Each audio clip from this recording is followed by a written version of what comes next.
Ну а в Кудымкаре, где за лето неоднократно затапливало частные огороды, жители начали сбор урожая. На его скудность жалуются даже те, кому на участок вода не заходила.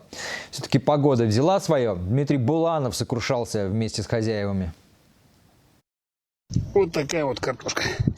Придется продавать. Кому надо, обращайтесь. Размер картофеля с перепелиным яйцом. Такое видео опубликовали в социальных сетях. Немногим лучше урожай в Кудымкаре. У Валентины огород попал в зону затопления от летнего паводка. Картофель не вырос, другие овощи сгнили. Капуста полностью пострадала, и цветная, и белокочанная. Что пострадало? Помидоры полностью все пострадали.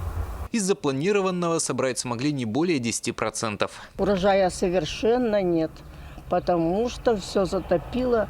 Лук она принесла, дома феном сушила, и он весь сгнил. Они даже не стали картошку копать. Жалуются на урожаи соседи с других огородов. Хоть большая вода до них не добралась, постоянные дожди повлияли на урожай. В избытке лук, капуста. Картофель вырос крупным, с одним нюансом – плоды гниют. Я увезла картошку в яму, неделю подержала на полу, а потом стала спускать, 4 ведра выкинула.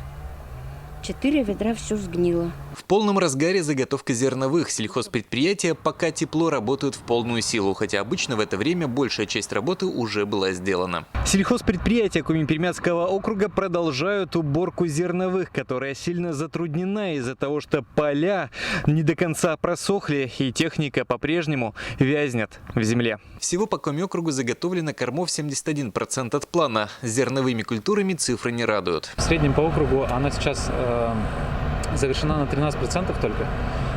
Чуть-чуть впереди Кудымкарский район, там было 17%, меньше, около 10% Юсинский район. В ближайшие дни ожидают сухую погоду, поэтому все силы брошены на уборку зерновых, а жители частного сектора за это время стараются убрать то, что в этом году все-таки выросло. К примеру, у Марии Трапезниковой хороший урожай кабачков. Дмитрий Буланов, Денис Дульцев, Вести Пермь.